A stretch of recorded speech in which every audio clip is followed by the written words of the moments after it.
Dear students, हम लोग elegant minds में ट्रायंगल चैप्टर देख रहे हैं और इससे पिछले लेक्चर में हम लोग एक्सरसाइज सॉल्व कर चुके थे। अब कुछ एग्जांपल्स सॉल्व करके फिर हम लोग एक्सरसाइज सॉल्व करेंगे। जो एग्जांपल्स अभी हम कंसिडर किए हैं वो इम्पोर्टेंट है और उसमें समझने के लिए बहुत कुछ है, आपको बेनिफिट होगा। ठीक है, तो ये जो फर्स्ट एग्जांपल हम यहाँ पे लिए हैं जिसको कि सॉल्व करना है अभी, वो कुछ इस प्रकार से है। इसमें बोला गया है ऑब्जर्व फिगर 6.30, मतलब this figure, and then find angle P। We have to find this angle, measurement of this angle. ठीक है, तो इसको फाइंड करने के लिए हम लोग क्या कर सकते हैं, यहाँ पे दो ट्रायंगल दिया हुआ है, एक ट्रायंगल ABC है और एक ट्रायंगल PQR है। ठीक है, यहाँ पे साइड का मेजरमेंट दिया हुआ है, AB का दिया हुआ है, AC का दिया हुआ है, BC का दिया हुआ है और इस ट्रायंगल में भी साइड्स का मेजरमेंट दिया हुआ है। 6√3 है, 7.6 है और 12 है, लेकिन एंगल सिर्फ एंगल A यहाँ पे गिवन है और एंगल B गिवन है। एंगल का ट्रायंगल PQR में कोई इन्फॉर्मेशन नहीं है। हम लोग कैसे एंगल P फाइंड कर सकते हैं? यहाँ पे दो ट्रायंगल है, अगर इसको हम सिमिलर प्रूव कर दें दोनों ट्रायंगल को, तो हम जानते हैं कि अगर दो ट्रायंगल सिमिलर होगा तो उसका करस्पॉन्डिंग एंगल इक्वल होगा और उसका करस्पॉन्डिंग साइड का जो रेशियो होगा वो इक्वल होगा। ठीक है, तो इस दोनों ट्रायंगल में अगर आप देखें तो आप यहाँ पे देखेंगे इस ट्रायंगल ABC और PQR में AB अपॉन PQ जो मिल रहा है हमको, AB अपॉन PQ अगर हम फाइंड करें इस दोनों ट्रायंगल में तो क्या मिल रहा है हमको, AB अपॉन PQ। AB कितना है, 3.8 है और PQ कितना है, PQR ट्रायंगल में PQ sorry AB upon PQ नहीं, सॉरी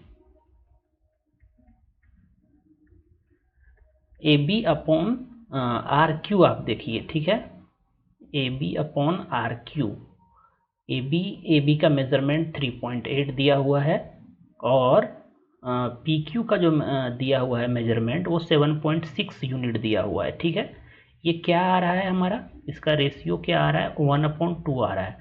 उसी तरह से ट्रायंगल ABC में अगर हम साइड AC को लें, AC अपॉन PR जो आ रहा है हमारा, वो क्या आ रहा है, आप देखिए AC का मेजरमेंट क्या दिया हुआ है, 3√3 दिया हुआ है। ठीक है, और PR का मेजरमेंट दिया हुआ है 6√3। इसको अगर हम सिंप्लीफाई करें तो ये भी 1/2 आ रहा है। उसी तरह से अगर हम तीसरे साइड को ले लें, BC side, in triangle ABC we are taking BC from triangle ABC and PQ from triangle PQR. Let's see, BC upon PQ 6 है दिया हुआ और PQ कितना दिया हुआ है, 12 दिया हुआ है। इसका भी जो रेशियो आ रहा है वो 1/2 आ रहा है। मतलब इस दोनों ट्रायंगल में जो क्रॉसपॉन्डिंग साइड्स है वो सेम रेशियो में है और यहाँ से हम लोग क्या बोल सकते हैं कि ट्रायंगल ABC और ट्रायंगल PQR जो है वो क्या है, सिमिलर है।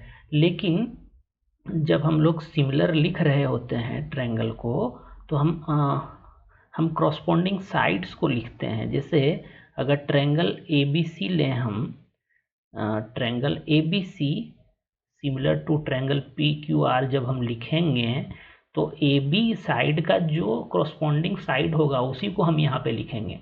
तो AB साइड का कौन सा क्रॉसपॉन्डिंग साइड है, यहाँ पे आप देखिए RQ है ना, तो AB के प्लेस पे या तो RQ होगा या फिर QR होगा, यही दो पॉसिबिलिटी है। इसको लिखने में आपको बहुत केयरफुल रहना है। ठीक है, ये दो पॉसिबिलिटीज है क्योंकि यहाँ पे फर्स्ट AB है, AB साइड का करस्पॉन्डिंग साइड जो PQR ट्रायंगल में है वो RQ है और RQ को हम लोग QR भी लिख सकते हैं, इसलिए यहाँ पे दो पॉसिबिलिटीज है। तो RQ और बचा क्या हमारा, यहाँ पे P बचा।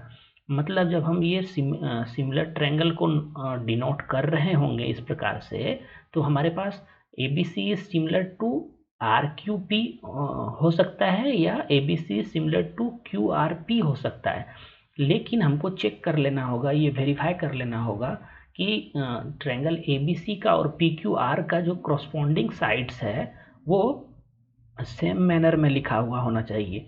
जैसे आप यहाँ पे देखिए, यहाँ पे ए बी साइड का क्रॉसपोंडिंग साइड कौन सा है पी क्यू आर में, ए बी का है हमारा आर क्यू है या क्यू आर है, ठीक है। ए बी का मेरा आर क्यू है, ये तो वेरीफाई हो रहा है। और बी सी का क्रॉसपोंडिंग साइड कौन सा है पी क्यू आर में, बी सी और पी क्यू होना चाहिए ना। तो बी सी यहाँ पे है और यहाँ पे हमारा पी क्यू होना चाहिए, मतलब ये मैच हो रहा है।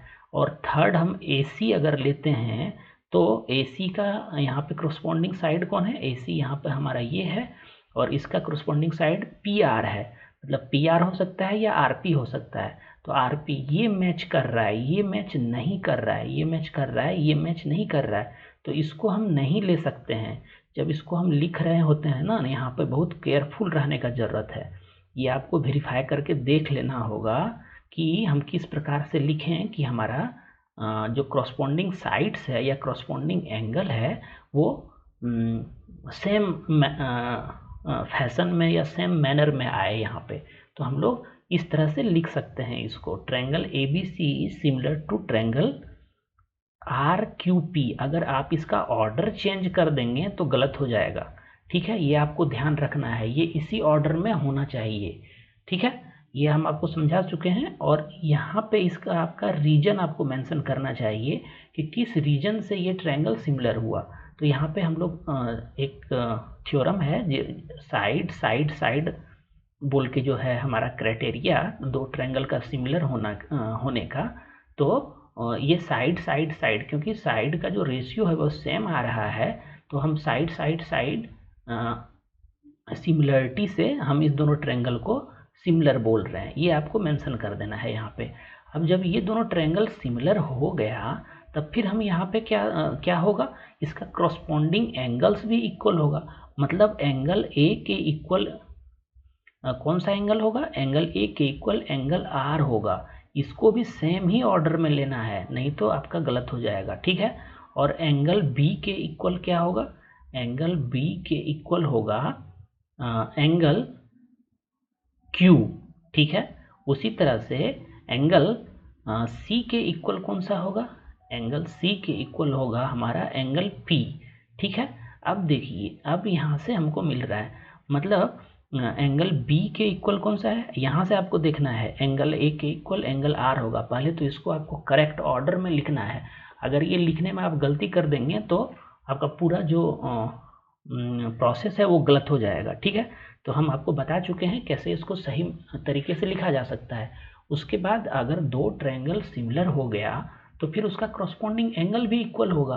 अब एंगल ए का क्रॉसपोंडिंग एंगल कौन सा है, एंगल आर है। एंगल बी का क्रॉसपोंडिंग एंगल कौन सा है, एंगल क्यू है। और एंगल सी का क्रॉसपोंडिंग एंगल कौन सा है, पी है। तो एंगल ए हमारा यहाँ पे है ये 80 डिग्री, तो एंगल आर जो है हमारा कितना हो जाएगा, 80 डिग्री हो जाएगा। ये भी क्योंकि अगर हम जानते हैं अगर दो ट्रायंगल सिमिलर हो तो उसका क्रॉसपोंडिंग एंगल इक्वल होगा, ठीक है। उसी तरह से एंगल बी का क्रॉसपोंडिंग एंगल कौन है, क्यू है। बी का मेजरमेंट 60 है तो क्यू का भी मेजरमेंट 60 होगा, ठीक है। और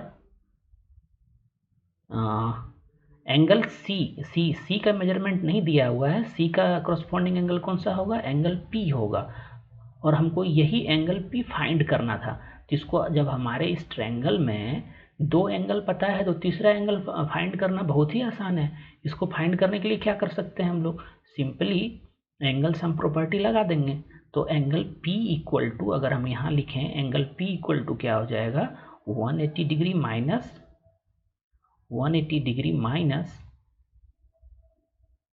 80 प्लस 60 डिग्री, सभी डिग्री है, ठीक है। तो यही आ रहा है हमारा वैल्यू। ये कितना आएगा निकल के, ये हमारा आ जाएगा 40 डिग्री, ठीक है। तो देखिए हम लोग कैसे इसको सॉल्व कर सकते हैं।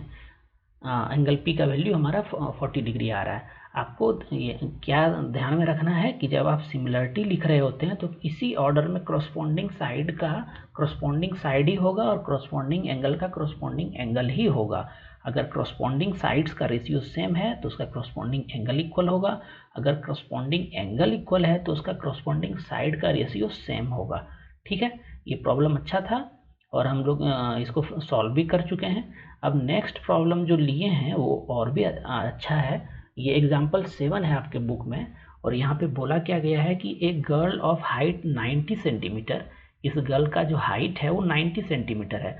मतलब सी डी का जो हमारे पास वैल्यू है वो क्या गिवन है, सी डी इक्वल टू दिया हुआ है 90 सेंटीमीटर। ठीक है, 90 सेंटीमीटर दिया हुआ है और is walking away from the base of A lamp post. इस लैम्प पोस्ट से ये गर्ल जो है वो क्या कर रही है, वॉक अवे कर रही है lamp post at a speed of 1.2 metre per second. अब यहाँ पे इस स्पीड से ये वॉक अवे कर मतलब यहाँ से दूर जा रही है ये और ये क्या है स्पीड इसका 1.2 metre per second. If the lamp is 3.6 metre above the ground, इस लैम्प पोस्ट का जो हाइट है वो कितना है 3.6 मीटर है। यहाँ पे यूनिट का बहुत ध्यान रखना है क्योंकि यहाँ पे यूनिट एक सेंटीमीटर में है एक मीटर में है, सभी को हम पहले सेम करेंगे। ठीक है, इस लैम्प पोस्ट का हाइट 3.6 मीटर है। Find the length of her shadow after 4 second. मतलब जब ये वॉक कर रही है यहाँ से तो इसका शैडो बन रहा होगा, तो आपसे पूछा गया है कि आफ्टर 4 सेकेंड इसके शैडो का हाइट क्या होगा। ठीक है, मतलब आपसे इनडायरेक्टली डी पूछा जा रहा है, डी का मेजरमेंट पूछा जा रहा है आपसे, यही इसका शैडो बनेगा ना, डी का मेजरमेंट आपसे पूछा जा रहा है। अब देखिए यहाँ पे पहले ये जो सी डी है दिया हुआ ये हमारा 90 सेंटीमीटर है, तो इसको पहले हम मीटर में कन्वर्ट कर लेते हैं। अगर इसको मीटर में कन्वर्ट करेंगे तो 0.9 मीटर आ रहा है। ठीक है, कोई बात नहीं है, जो भी आ रहा है 0.9 मीटर आ रहा है। मतलब ये सी डी जो है हमारा 0.9 मीटर है, यहाँ पे हम नोट कर रहे हैं इसको, ये 0.9 मीटर है। ठीक है, और इसका स्पीड कितना है 1.2 मीटर पर सेकेंड, तो 4 सेकेंड में ये कितना डिस्टेंस कवर कर ली होगी, 4 सेकेंड में ये कितना डिस्टेंस कवर कर ली होगी। मतलब बी डी जो आएगा हमारा वो कितना आएगा 1.2 metre per second into 4 second, ये आएगा, ये कितना आ रहा है हमारा 4.8 मीटर आ रहा है। मतलब जो बी डी का लेंथ होगा वो कितना होगा 4.8 मीटर होगा। ये सभी हमारे पास इंफॉर्मेशन है। हमसे पूछा क्या गया है, find the length of her shadow पूछा गया है ना, लेंथ ऑफ हर शैडो पूछा गया है। मतलब ये डी हमसे पूछा जा रहा है, इसका वैल्यू हमको फाइंड करना है। इसका वैल्यू कैसे फाइंड कर सकते हैं हम, इस डी का वैल्यू, क्योंकि यही इसका शैडो बन रहा है। इसका मेजरमेंट फाइंड करने के लिए फिर हम क्या करेंगे कि दो ट्रायंगल को सिमिलर करने का कोशिश करते हैं। हम कौन कौन सा ट्रायंगल ले रहे हैं, ए बी ई ले रहे हैं हम in triangle A B E और दूसरा ट्रायंगल जो हम ले रहे हैं वो सी डी ई ले रहे हैं। ठीक है, सी डी ई ले रहे हैं। अब यहाँ पे देखिए आप कि एंगल ई तो दोनों में ही कॉमन है, ट्रायंगल ए बी ई में भी और ट्रायंगल सी डी ई में भी, दोनों में एंगल कॉमन है। ठीक है, और क्या इस दोनों ट्रायंगल को हम लोग सिमिलर किस प्रकार से प्रूव कर सकते हैं, कोई तरीका है सिमिलर प्रूव करने का?